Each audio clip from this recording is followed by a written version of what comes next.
Jewelleries లో gratitude sale March 8 నుంచి 11 వరకు ఫ్లాట్ 50% ఆఫ్ ఆన్ విఏ. నమస్తే రమ్మగారు. నమస్తే అత్తయ్య. రమ్మగారు, ఇది తడి బట్టలతో దేవాలయంలోకి వెళ్ళకూడదు, దర్శించకూడదు అని అంటుంటారు. కానీ కొన్ని కొన్ని దేవాలయాలకి తడి బట్టలతోనే వెళ్ళాలన్న నియమం కూడా వింటూ ఉంటాం కదా. అసలు ఎందుకు వెళ్ళకూడదు, కొన్ని దేవాలయాలు ఎందుకు వెళ్ళాలి, దీనికి సంబంధించి ఏమైనా మనకి సాంప్రదాయం కానీ ఆచారాలు కానీ ఏమైనా ఉన్నాయండి? అంటే ఈ తడి బట్టలతో దేవుడికి దండం పెట్టడం అవి మనం చెయ్యం మామూలుగా స్నానం చెయ్యాలి తప్పకుండా. అయితే మడి కట్టుకునేటప్పుడు ఈ మామూలు వాళ్ళందరూ తడి బట్టలతోటి ఏం చేస్తారు, ఏమి చేయరు. ఈ మడిగా ఉండేటప్పుడు తడి బట్టతోటి నీళ్లు పట్టుకెళ్తాం విధానం. ఇప్పుడు అసలు అన్ని ఊళ్ళల్లోనూ పోయినాయి కదా అవి. నీళ్ళు ఎక్కడికి తీసుకెళ్తారు? మంచినీళ్ళు మడిగా తీసుకెళ్లాలంటే స్నానం చేసి తడి బట్టతోటి నీళ్లు పట్టుకెళ్తాం. తడి బట్టతోటి మంచినీళ్ళు పట్టుకెళ్లేవాళ్ళు. అది ఏనాడు నేను చూసే 30 సంవత్సరాలు దాటింది తెలుసా తడి బట్టలతో నీళ్లు పట్టుకొచ్చేది. అవి వంటకిను స్వామి వాడుకునేవాడు, మడి వంటకి. మిగిలిన జనమందరికీ ఎందుకు ఈ మడి వ్యవహారం అవసరం లేదు, ఎవరికి అక్కర్లా కదా. ఇప్పుడు తడి బట్టలు తడుపుకోవటం ఇవన్నీ కూడా ఎప్పుడెప్పుడు చేస్తారు. ఇప్పుడు నదిలో దిగితే బొంటి మీద బట్టలతోటి దిగుతారు. అవును, దిగి స్నానం చేసాం, నదిలో మునకలేసాం.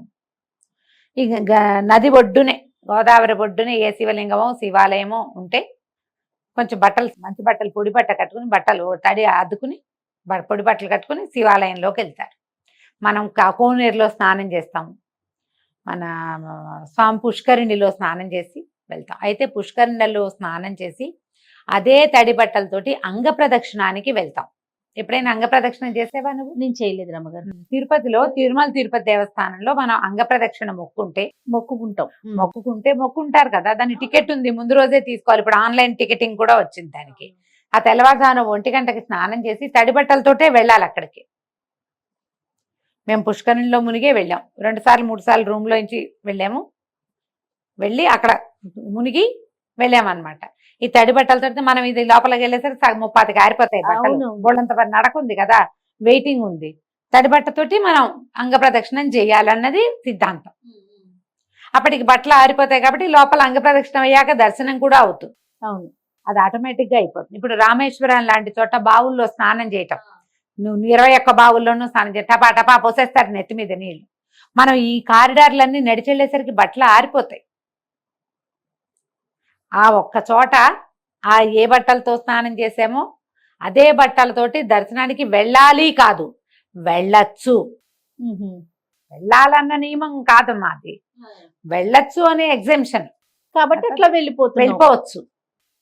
వెళ్ళాల్సిందేనని ఏం లేదు, అవి కూడా మొక్కులు ఉంటాయట ఆ ప్రాంతంలో. ఓహో, తడి బట్టలతో వస్తామని దండం పెట్టుకుని అలా మొక్కుగా తీర్చుకుంటారు. తడి బట్టలతోటే వెళ్ళి దండం పెట్టుకోవటం. నీకు శక్తి కావాలి, తడి బట్టలతోటి నడవాలంటే చలేస్తుంది, ఇబ్బందిగా ఉంటుంది, బట్టలు కాళ్ళకు పట్టుకుంటాయి. భక్తిపరత్వంతో కొంతమంది వెళ్తారు. అసలు ఈ సిద్ధాంతాల గురించి ఆలోచించకండి. ఎప్పుడు ఒళ్ళు ఆర్చుకోవాలి, తడి ఆర్చి మంచి బట్టలు వేసుకుని చక్కటి బట్టతోటి ఉతికినది మాసింది పనికిరాదు. ఒకసారి వేసుకున్నది వేసుకోకూడదు.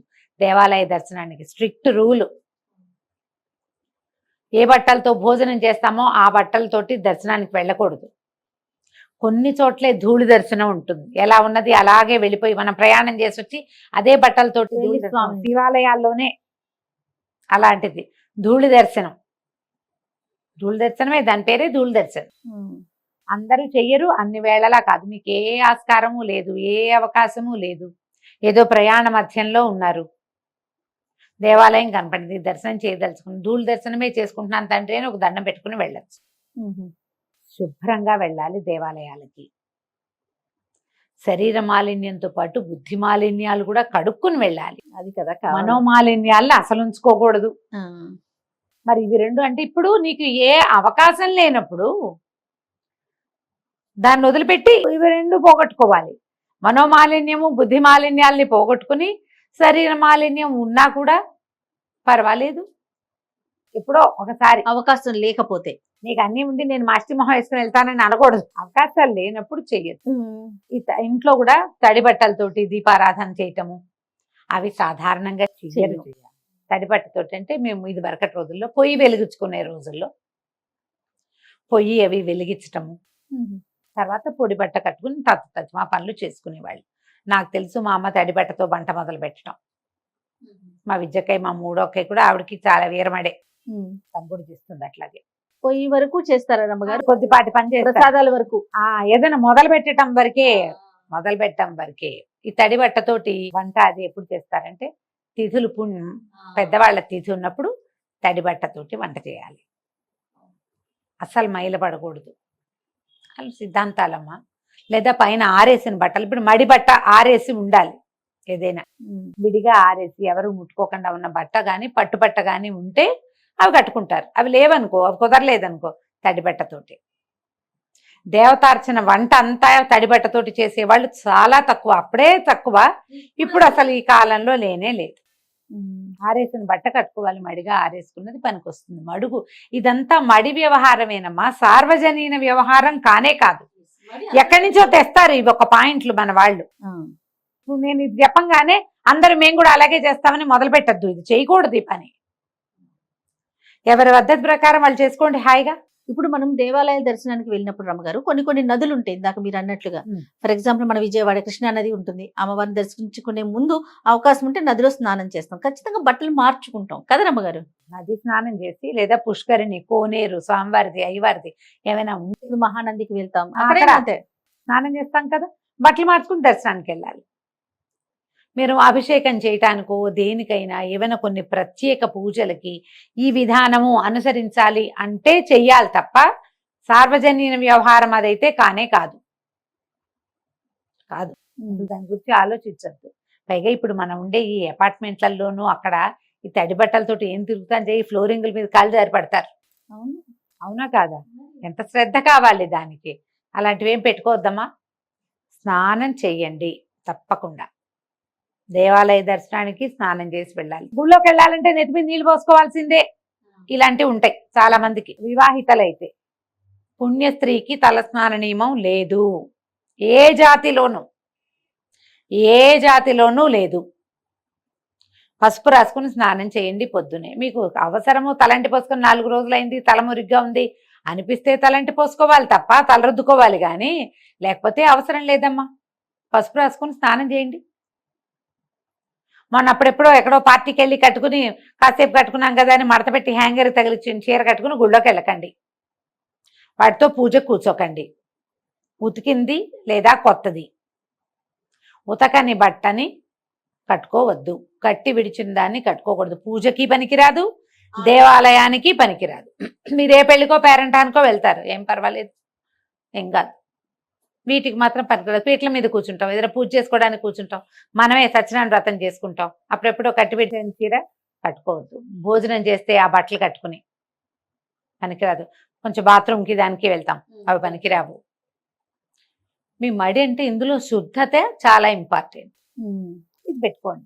అంతేగాని తడి బట్టలు కట్టుకుని వెళ్ళాలా, గుళ్ళోకి వెళ్ళి తీరాలా, వెళ్తే మంచిదా, వెళ్తే అదేదో వస్తుంది, ఏం లేవాలంతా. సో తలస్నాన నియమం కూడా పుణ్యస్త్రీకి లేదు. తిట్టద్దు మరి. మగవారు పిల్లల పరిస్థితి రమ్మగారు, వాళ్ళు చేయాలని అట్లా అసలు ఉండదమ్మా. పిల్లలకి అసలు ఏమీ లేదు. పిల్లలకి మగవారికి మగవారికి అయితే ఉంటుంది. ఇది ప్రతిసారి మనం ఈ ప్రశ్నలు రైజ్ చేసినప్పుడల్లా నాకే విసుగోని, ఎందుకు ఇవన్నీ చెప్తాం మనం అని మళ్ళీ చెప్పాల్సి వస్తుంది. మగవారికి స్నాన నియమం ఉంటుంది, తలస్నాన నియమం ఉంది. దర్శనం చేసుకునేటప్పుడు తలస్నానం చెయ్యాలి అని నియమం అయితే ఉంది మనకి. స్త్రీలకు ఆ నియమం లేదు. ఎందుకంటే మీరు ప్రతిదానికి ఒక అమెండ్మెంట్ ఏదో ఉంటుంది. ఆడవాళ్ళకి తల ఆరదు జయ తొందరగా, మగవాళ్ళకి తల ఆరిపోతుంది, నువ్వు గమనించు. అవును, అందుకని పెట్టలేదంట. వీళ్ళకి జబ్బు చేస్తుందమ్మా, వీళ్ళు మూలపడతారు. పాయింట్ అర్థమవుతోందా? ఇదివరకు ఈ పుణ్యస్త్రీలో ఎందుకు చెప్తారంటే పూర్వము తల ఉండేది కాదు, పుణ్యస్త్రీలు కాకపోతే తలలు ఉండేవి కాదు. నాకు ఆ క్వశ్చన్ రేజ్ అయింది మనసులో, ఇదేంటి పుణ్యస్త్రీలే తలస్నానం చెయ్యనక్కర్లేదు అంటున్నారు అనుకున్నాను. బట్ కానీ వీడియోలో అడగకూడదు అనుకున్నాను రమ్మగారు, ఎందుకు ఈ పాయింట్ చెప్పారని. దాంపత్య జీవితం ఉంటుంది కాబట్టి వీళ్ళకి అలాంటప్పుడు స్నానం చేస్తే గానీ పనికి రాదని పెచ్చలు చాలా ప్రబలినాయి. దాంట్లో అలాంటిది కనుక మీరు ప్రశ్నించేటట్లయితే దాంపత్యం వల్ల మగవాళ్ళు తల స్నానం చేయాలి గుళ్ళోకి వెళ్ళాలంటే, ఆడవాళ్ళు తల స్నానం చేయక్కర్లేదు. వీళ్ళు పసుపు రాసుకుని స్నానం చేస్తే సరిపోతుంది. ఇదే పాయింట్. అంతే, వెరీ క్లియర్. థ్యాంక్ యూ రమ్మ గారు, నమస్తే.